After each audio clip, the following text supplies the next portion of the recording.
আমি যেমন এই আমার ফার্মে মুরগির খামার করছি বা অন্যান্য মুরগি আমার সাথে আছে, তো আমি কিন্তু সাথে দেশি মুরগি রাখছি। এতে কিন্তু আমি একটা বেনিফিট পাই, ঠিক আছে, আমার অনেক সুবিধা হয় আমি দেশি মুরগি রাখার কারণে।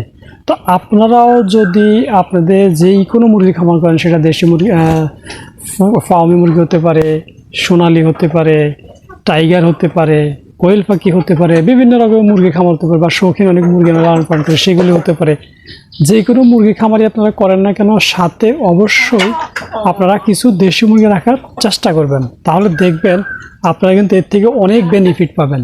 তো এই দেশি মুরগি রাখলে কি সুবিধা হবে, কি বেনিফিট পাবেন, ঠিক আছে, সেটা ইনশাল্লাহ আজকের ভিডিওতে আমি জানাবো। সেই বেনিফিটটা কিন্তু আমিও পাই। আমার এই মুরগির খামারে আমি কিছু দেশি মুরগি রাখার কারণে আমি কিন্তু একটা বাড়তি ফ্যাসিলিটি পাচ্ছি। সেই বাড়তি ফ্যাসিলিটিটা কিন্তু আপনারাও পাবেন যদি আপনারা আপনাদের খামারে দেশি মুরগি রাখতে পারেন। তো আপনারা সকলেই জানেন যে আমি দীর্ঘদিন ধরেই ফার্মি মুরগি লালন পালন করে আসতেছি। আমি অবশ্য ছোটো পরিসরে করতেছি। তো এই ফার্মি মুরগি লালন পালন করার পাশাপাশি আমি কিন্তু এখন টাইগার মুরগি এবং কোয়েল পাখি কিন্তু লালন পালন করতেছি, ঠিক আছে। তো আমি এর পাশাপাশি কিন্তু দেশি মুরগিও কিছু দেশি মুরগি লালন পালন করি। তো এই দেশি মুরগিগুলি লালন পালন করার কারণে আমার কিন্তু একটা বাড়তি সুবিধা হয়। তো বিশেষ করে আমরা যারা দেখেন, যারা মুরগির খামার করি, যারা প্রফেশনালি একদম বড় আকারে বাণিজ্যিকভাবে খামার করি, তাদের কথা বাদে দিলাম, আমরা যারা শখের বশে মুরগি লালন পালন করে থাকি বা ঘরের পারিবারিক ডিম এবং মাংসের চাহিদা পূরণ করার জন্য মুরগি লালন পালন করে থাকি, বা যারা অল্প কিছু মুরগি দিয়ে খামার শুরু করি যেন আস্তে আস্তে অভিজ্ঞতা অর্জন করতে পারি এবং পরে যেন খামারটা বড় করতে পারি, তো এইরকম উদ্দেশ্য নিয়ে কিন্তু আমরা ছোটোখাটোভাবে অনেকে খামার করে থাকি।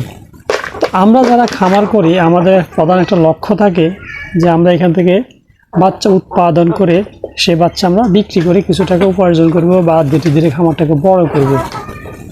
আর এই বাচ্চা উৎপাদন করার জন্য আমরা কিন্তু কি করি, এবার ছোট হোক, বড় হোক, অটো হোক, ম্যানুয়াল হোক, আমরা একটা ইনকিউবেটর মেশিন কিন্তু সংগ্রহ করি বা আমরা অনেকে তৈরি করি। তো এই ইনকিউবেটর মেশিন দিয়ে কিন্তু আমরা কী করি, ডিম ফুটাই, ঠিক আছে। তো আপনারা জানেন আমিও কিন্তু আমার ছোট্ট একটা ইনকিউবেটর মেশিন আছে, সেই মেশিনটা দিয়েই কিন্তু আমি ডিম ফুটাই সবসময়। তো কিছুদিন হলেও আমার মেশিনটা একটু সমস্যা দেখা দিছে, যার ফলে আমি এখন ওই মেশিনটা দিয়ে ডিম ফুটাতে পারতেছি না। অবশ্য আমি এর জন্য আমার সার্কিটটা নষ্ট হয়ে গেছিলো। আমি W1209 সার্কিটটা ব্যবহার করতাম, ওটা নষ্ট হয়ে গেছে। এখন আমি 3001 সার্কিটটা নিয়ে আসছি, ওটা দিয়ে আমি মেশিনটা ইনশাল্লাহ ঠিক করে ফেলবো। তো আলহামদুলিল্লাহ দেখেন, এই যে আমি ফার্মি মুরগির পাশাপাশি কিন্তু ছোট পরিসরে একটা কোয়েল পাখির প্রজেক্ট হাতে নিয়েছি। এটা অভিজ্ঞতা অর্জন করার জন্য এখান থেকে আমি ধীরে ধীরে আস্তে আস্তে ইনশাল্লাহ খামারটাকে বড় করব। তো মূলত কথা আসে, আপনারা দেখেন আমার এই যে দেশি মুরগি পালন করার কারণে কি হয়েছে, দেখেন আমি একটা দেশি মুরগি অলরেডি কুচে বসাইছি।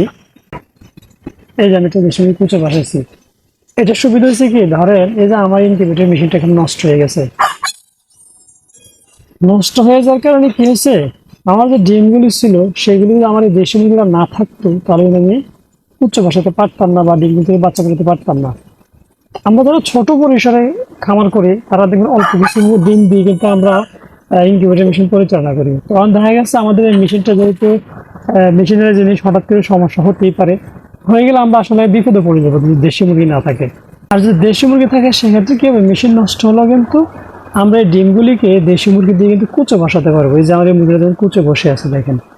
আপনারা যারা অন্যান্য মুরগির পাশাপাশি যদি আপনারা 10-15টা দেশি মুরগি রাখতে পারেন, সেক্ষেত্রে একটা জিনিস অবশ্যই মনে রাখবেন, সবসময় আপনার খামারে দেশি মুরগির কোনো না কোনো মুরগি ওমে থাকবেই, যার ফলে আপনার মেশিন যদি কোনো সমস্যা দেখা দেয়, সেক্ষেত্রে কিন্তু আপনি ডিম নেওয়ার সমস্যায় পড়তে হবে না। আপনি এই দেশি মুরগি দিয়ে কিন্তু ডিমগুলি ফুটাতে পারবেন, ডিমগুলি নষ্ট হবে না। অনেক সময় অনেকে দেখবেন মেশিনে যখন ডিম দেয় তখন হঠাৎ করে মেশিনটা নষ্ট হয়ে যায়, তখন কিন্তু একটু ঝামেলায় পড়ে যায়, কী করবে না করবে, ঠিক আছে। অনেক সময় বেশি হলে কিন্তু ডিমগুলি নষ্ট হয়ে যায় বা অনেক দ্রুত সময় কিন্তু মেশিনটা কিন্তু ঠিক করতে হয়। দেশি মুরগি থাকলে কিন্তু আপনাকে আর এই পেরেশানির মধ্যে করতে হবে না, আপনি ধীরে সুস্থ মেশিন ঠিক করতে পারবেন, ডিমগুলি আপনি দেশি মুরগি ফুটাতে পারবেন না।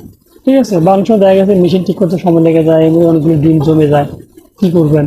দেশি মুরগি থাকলে কিন্তু আপনি দেশি মুরগি দিয়ে ডিমগুলি কুচে বসা দিতে পারবেন। এবং আপনারা যারা কোয়েল পাখির খামার করছেন বা ছোট পরিসরে করেন, যাদের করেন, যদি কোয়েল পাখির কোনো খামার থেকে থাকে, তাহলেও কিন্তু আপনারা আপনাদের কোয়েল পাখির খামারে কোয়েল পাখির পাশাপাশি কিছু দেশি মুরগি রাখবেন। কারণ এই যে আমি বললাম, যদি আপনাদের কোনো ধরনের মেশিন সমস্যা দেখা দেয়, আপনারা কিন্তু চাইলে দেশি মুরগি দিয়েও কিন্তু কোয়েল পাখির ডিম ফুটাতে পারবেন, কারণ দেশি মুরগি দিয়েও কোয়েল পাখির ডিম ফুটানো যায়। ঠিক আছে, আর আপনি দেশি মুরগি দিয়ে কিন্তু একসাথে অনেকগুলো কোয়েল পাখির ডিম দিতে পারবেন। এই জন্য আমরা যারা কোয়েল পাখির খামারে আছে, আমরাও অবশ্যই সাথে কিছু দেশি মুরগি আমাদের খামারে যোগ করব।